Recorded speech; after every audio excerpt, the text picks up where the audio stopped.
For over a century, the Gympie railway station was the lifeblood of the local economy, playing an important role in Queensland's railway network. The station was an important social space for the wider community and for the hundreds of employees that were connected to the facility. From the men who started as cleaners and worked their way up to the drivers of steam train locomotives, to the ladies who worked through the night in the busy refreshment rooms serving the many travellers north and south, through to the mechanics and guards that kept the operations running smoothly. These are their stories. In 1881, after just over 3 years of construction, the Maryborough to Gympie line opened to great fanfare, marking the beginning of Queensland's coastal route. The Gympie station began as a dead-end line, but a decade later was soon reconstructed to accommodate the opening of the Gympie to Brisbane line. The railway soon became the main transport artery for the movement of goods and people in and out of Gympie. In 1913, the construction of a new Gympie station commenced, becoming the largest timber passenger station built by Queensland Rail during the 20th century.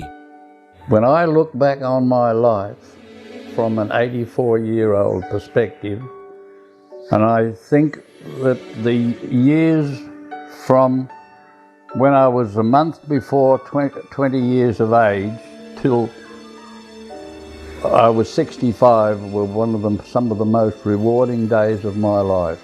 And that is the period that I had my career here in the railway. On the 3rd of January 1950, I fronted up down the bottom here at the loco foreman's office with about 7 or 8 other young lads. The loco foreman, I still remember his name was Mr. Larson, Lenny Larson. He was a locomotive foreman. And he gave us a pep talk, naturally, told us to behave ourselves, and if we did behave ourselves, we'd have a good career. If we didn't, we'd be out. And we had very fine coal here. We were supplied mostly with Maryborough coal from the coal mines at Maryborough, Howard. And it was very hard to throw that right up in the firebox. I don't know what length the firebox was, but it was a mile too long. The coal didn't have much momentum, being so fine, you know. And you couldn't get it up that last half a metre up the front. The fire would go out on you and the steam would go back like that. You'd have to get this big prick out, that's what they call that fire iron.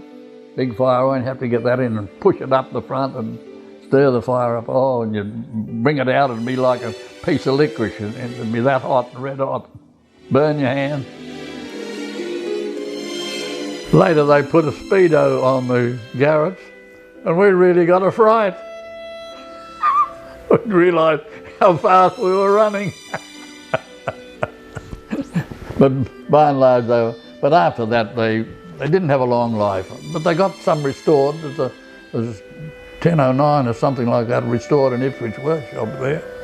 They had a fire up now and again and run an excursion with the garage, yeah. But after that the diesel electrics came out and we were glad to see the end of the garage, yeah. After the decline of the gold mines in 1925, dairy and fruit became the main industries of the Gympie economy, due to the opening of the Mary Valley branch line in 1915. This development led to the creation of one of Australia's largest butter factories in 1925, constructed near the Gympie station. We had lots of goods trains in them days because a lot of timber come off the Kingaroy branch and a lot of pigs and calves, and that was sort of kept it going. In them days too, Gameri, Wondai, all them fellas, Mergen all had butter factories, and Tansy had a big cheese factory, and there used to be a lot of produce coming off the Kingaroy branch. When I was a lad porter in the office here, as I said, when you turn 18, you went on the rail motors, which was good because sometimes on the Mary Valley motor, they had 3 vehicles and you'd be getting paid a man's rate of pay. Well, a man's rate of pay probably in them days was about 7 and 6 an hour, whereas a lad porter sitting in the office there, I was only on about 3 bob an hour. So it was a big difference. And then the shunters seemed to be that was the glamour job, the shunters, even though you're out in all the weather and the climate and all that sort of stuff. But you made good friends. There was only 12 of us, but you sort of made a real close knit. Like there was only 3 on a shift, but there was 12 shunters all together. And you made a real strong knit, and there's friendship till Kevy Day. I think he's about the only one alive now. Yeah, I think I might be right there. All the rest, but you made a real tight-knit family sort of thing, you know. And that's where the friendship, and the friendship lasts a long time when you make good workmates. Even on the road, you made good friends. I don't think I didn't have any enemies on the road because you worked in with them, and then they appreciated you. As long as you showed common sense, you know, like if you showed common sense, they'd look after you. A couple of times we come off the road on the Kingaroy branch at Oakview, a couple of times, and Cookhaven. You didn't tell control or anything about that, because you and the driver and the fireman, you'd work in together, put a couple of sleepers along the track and try and pull the wagon back on and just put it down to shunting or something. That took extra time shunting. So you could, when you got on the branch lines in them days, nobody knew where you were. You had to check into control every now and then. But once you left Thebine up that way, you're all by yourself until two-way radios come in, and then the control will keep a bit of an eye on you. But no, it was good. I really enjoyed it. The ref rooms, as I said, I was working in the office with Harry Dunning, and Harry never bring any crib to work. He always lived off the ref rooms there, because they had the best coffee ever, made out of milk. It was beautiful coffee, and we used to have to, what Harry used to call, run the cutter. So we used to go up and make a cup of tea, and Auntie Audrey Benstead, she was the manageress up there, and she used to make us lovely beautiful ham sandwiches and all that. We were a bit spoiled actually, but they were a great vibe. We worked in with the girls and they worked in with us. See, the last train, what they called 112A, it come from Rocky. It wouldn't leave here till about 25 to 3 in the morning, and the girls had to sort of hang around for that. And there was long hours, and they'd be back here about 5:30 in the morning, I think. During World War II, Gympie became an important depot and meal stop for the troop trains. At its height during the 1930s, the Gympie Station Refreshments Room employed 2 cooks, a manager and 15 waitresses. We lived in railway quarters just over the bridge, just along the road here, and we had to come to work on 2 shifts, 8 o'clock in the morning till 3 in the afternoon, and then 10 o'clock at night till 8 o'clock in the morning. And you wore a pink uniform with a pink apron and a pink little thing on your head, and very low flat shoes. Never allowed to wear high heels when you're serving customers. And you'd have that many trains going from Brisbane north and from Cairns to Brisbane. Had to set the table, you had to clean knives, forks and spoons, and make sure everything beautiful starched white tablecloths. And you'd have a menu. Mrs. Daly would write out the menu, what was on, like you might have vegetable soup today, and then you have roast beef and potato, pumpkin and peas. Then you might have jelly and custard or plum pudding. And us girls would have, we had our meals over here, and we lived over in the quarters.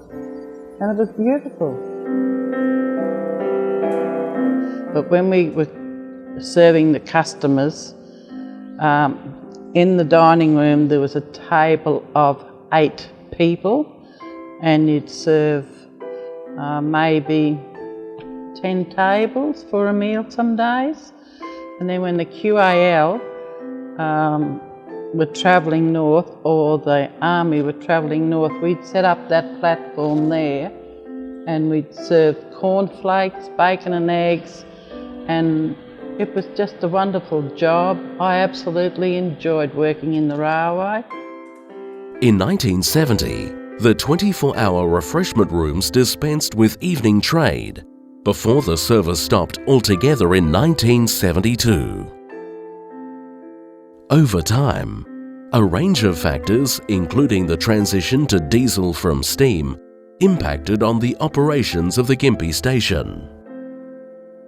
It had been in operation for over a century, but by the end of the 1980s, it was rendered largely redundant due to an eastern deviation constructed by Queensland Rail.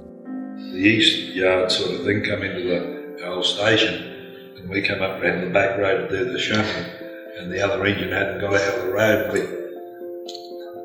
We climbed up one another like that. We were lucky because we came up through steam, diesel, then electrics. Not that we drove electrics, but the electrics came in then, and the tilt trains and all the rest of it. And we were lucky to be sort of mixed up with most of that. Went by the wind in your hair half the time because they never had speedos on them. They never had speedos. The steam engines never had speedos on them, you know. But I know sometimes some of those old drivers, they used to frighten the hell out of you. Didn't they? That'd frighten you, all right. The Mary Valley Heritage Railway commenced operations on the former Mary Valley branch line in 1998. The Valley Rattler steam train tours and rail motor rides then became a major tourist attraction for the region. People in the Mary Valley, they were absolutely thrilled to see those trains running here. Seeing people's faces and letting them enjoy the whole aspect of riding a steam locomotive like a C17 that had power and could take people out 42 k's out to Imbil and bring them back in a full day's trip. And to ride these beautiful carriages. The people that work here are all volunteers, and they work to get these carriages, over 100-year-old carriages, up and running to the way they were over 100 years ago, and they're beautiful.